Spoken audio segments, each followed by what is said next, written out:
দুইটা একেই। যেতিয়া আমি প্ৰেমৰ একেবাৰে উচ্চ শিখৰত উপনীত হওঁ তেতিয়াই আমি ভগৱানক বিচাৰি পাওঁ, আৰু আমি যেতিয়া ভগৱানক বিচাৰি পাওঁ তেতিয়াই আমাৰ প্ৰেম সাৰ্থক হয়। প্ৰেম আৰু ভগৱান দুইটা কেতিয়াও পৃথক বস্তু নহয়, আৰু সেই কথাটো মই বুজাবলৈ চেষ্টা কৰিছোঁ উপন্যাসখনত। তাৰপিছত উপন্যাসখনত আমাৰ থলুৱা যিটো আমাৰ অসমীয়া সমাজ ব্যৱস্থা, অসমীয়া সমাজখনৰ ৰীতি নীতি, সেইবোৰ দৃশ্যপটৰ জৰিয়তে অংকন কৰিবলৈ চেষ্টা কৰিছোঁ। যেনেকৈ ধৰক এটা চৰিত্ৰই কলপাতত ভাত খাইছে, অকণমান ঢেকীয়া শাকৰ ভাজি লৈছে, তো সেইটো কথা মই তাত কৈছোঁ। তাৰপিছত আমাৰ বিহু নাচনীজনীয়ে ডাঙৰকৈ ৰঙা ফুট লৈ মুগাৰ মেখেলাখন পিন্ধে, পথাৰৰ বোকা পানীৰ কথা কৈছোঁ। আমাৰ গৰুৰ যিটো গৰুজনীৰ লগত আমাৰ কেনেকুৱা এটা সম্পৰ্ক স্থাপন হয়, এইবোৰ সৰু সৰু কথাৰ মাজেৰে মানে অসমীয়া সমাজখন দেখুৱাবলৈ চেষ্টা কৰিছোঁ। আৰু কপৌ ফুল, আমাৰ গামোচা, এই আমাৰ যি উপহাৰবোৰ আছে সেইবোৰ চৰিত্ৰবোৰৰ মানে কাহিনীৰ মাজেৰে সেইবোৰ দাঙি ধৰিবলৈ চেষ্টা কৰিছোঁ। সেই উপন্যাসখনৰ বিষয়বস্তু তেনেকুৱাই। আকাশৰ শেষ ক'ত?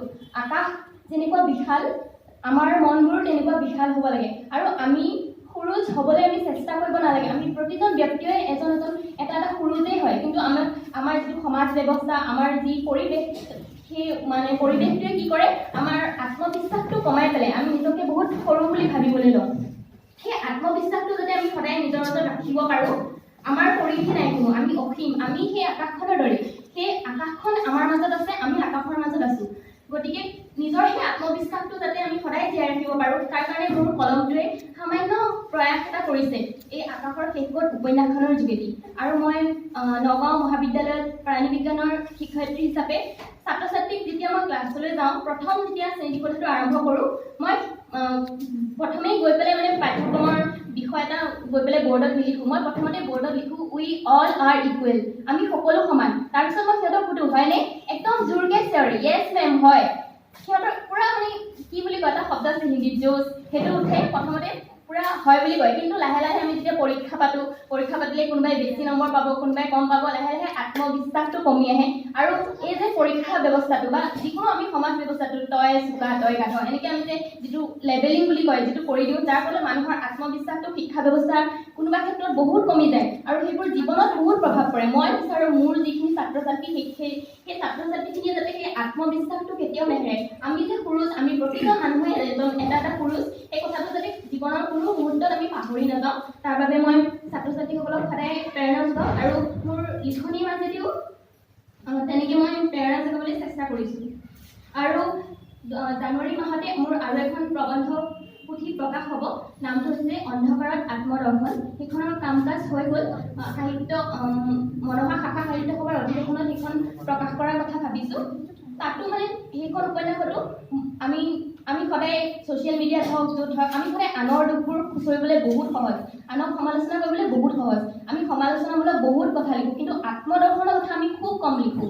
সেই প্ৰতিটো প্ৰবন্ধত মই আত্মদৰ্শনৰ কথা ক'ব খুজিছোঁ, মানে আমাৰ কি মানে ভুল আছে, আমি কি শুধৰাব পাৰোঁ। পৃথিৱীক শুধৰাব আমি কেতিয়াও নোৱাৰোঁ। আমি প্ৰতিজন মানুহে যদি নিজক শুধৰাই লওঁ, তেনেকৈহে পৃথিৱীখন সলনি হ'ব, আমি আনক শুধৰাব নালাগে। তো গোটেইকেইটা প্ৰবন্ধতে মই তেনেকুৱা আত্মদৰ্শন বা চেল্ফ ৰিফ্লেকশ্যনৰ কথা ক'বলৈ চেষ্টা কৰিছোঁ। তেনেকৈ আৰু সাহিত্য চৰ্চা চলি থাকে। সময় খুব কম পাওঁ, কাৰণ শিক্ষকতাৰ লগত জড়িত হৈছোঁ আৰু নিজৰো পঢ়া শুনাৰ কাম থাকে, গতিকে সাহিত্য চৰ্চা কৰিবলৈ খুব কম সময় পাওঁ। তথাপিও আমাৰ শ্ৰদ্ধাৰ মমী বাইদেউৰ পৰা অলপ পঢ়া শুনাৰ মানে জ্ঞান লওঁ, যিমান পাৰোঁ মানুহৰ পৰা মই শিকিবলৈ চেষ্টা কৰোঁ, শিক্ষক শিক্ষয়িত্ৰীসকলৰ পৰা। যিহেতু মই সাহিত্যৰ বিষয়টোৰ পৰা অকণমান আঁতৰত থাকোঁ বিজ্ঞানৰ ছাত্ৰী হিচাপে, তথাপি মই ভাল লেখিকা হ'ব পাৰিম নে নাই জীৱনত মই নাজানো, কিন্তু মই ডাঠি ক'ব পাৰোঁ মই এগৰাকী ভাল পাঠক। মই খুব কিতাপ পঢ়োঁ, আৰু মই ল'ৰা ছোৱালীকো কিতাপ পঢ়িবলৈ মানে প্ৰেৰণা দিওঁ। এনেকুৱা নহয় যে অকল উপন্যাস বা কবিতা পঢ়োঁ, যিকোনো ধৰণৰ ভাল কিতাপ, ভাল গ্ৰন্থ, সেয়া লাগিলে অসমীয়া সাহিত্যৰ হওক বা ইংৰাজী সাহিত্যৰ হওক, খুব কিতাপত বহুত পইচা মানে মই খৰচ কৰোঁ, বহুত কিতাপ কিনোঁ। আৰু কিতাপৰ দোকানলৈ গ'লে এনেকুৱা লাগে যেন চব কিতাপ মই উঠাই লৈ আহিম, কিন্তু পঢ়িবলৈও সময় নাথাকে। কিতাপ পঢ়াৰ চখটো বহুত আছে, আৰু মই তেনেকৈ মানুহকো কিতাপ পঢ়িবলৈ প্ৰেৰণা যোগাওঁ। লেখিকা হ'ব পাৰে নাই নাজানো, কিন্তু মই ভাল পাঠক হৈ থাকিব সদায় বিচাৰিম। আৰু ক'ব লগা বহুত আছিলে, তেনেকৈ সাহিত্য চৰ্চা চলি থাকে। আৰু আধ্যাত্মিকতা যিটো বস্তু, ধৰ্ম আৰু আধ্যাত্মিকতা দুটা বেলেগ বস্তু। ধৰ্মই মানুহক মই ভাবোঁ আৰু পৃথক কৰে, কিন্তু আধ্যাত্মিকতাৰ সূত্ৰ এটাই হয়। গতিকে মই যিবোৰ ভাৰতীয় আধ্যাত্মিক দৰ্শনমূলক যিবোৰ কিতাপ আছে, সেইবোৰ মই পঢ়িবলৈ চেষ্টা কৰোঁ। বেদ, গীতা আৰু যিবোৰ উপনিষদ আছে বা মুছলিম সাহিত্যৰ চুফি দৰ্শন সেইটোৰ প্ৰতি মই বহুত আকৃষ্ট যিটো আধ্যাত্মিকতা বস্তু সেইটো মই তাৰ গ্ৰন্থবোৰ পঢ়িবলৈ চেষ্টা কৰোঁ তেনেকৈ মই গীতাৰ অনুবাদ নহয় ভাৱানুবাদ কৰি আছোঁ এতিয়া লিখি আছোঁ লগতে শেষ প্ৰেম বুলি আৰু এখন উপন্যাস লিখি আছোঁ তেনেকৈ চুফি সাহিত্যৰ যিটো চুফি দৰ্শন চুফিবাদ আৰু প্ৰেম সেইটোৰ ওপৰতো গ্ৰন্থ এখন লিখি আছোঁ তেনেকৈ 4-5খনমান কিতাপ লিখি থকা হৈছে চলি থাকে কেতিয়া প্ৰকাশ কৰিব পাৰোঁ ঠিক নাই কিন্তু আপোনালোকৰ মৰম আৰু আশীৰ্বাদ পাই থাকিলে মই অতি সোনকালেই সেই কিতাপকেইখনো অসমৰ ৰাইজলৈ এৰি দিম বুলি মোৰ আশা থাকিল আৰু ক'বলৈ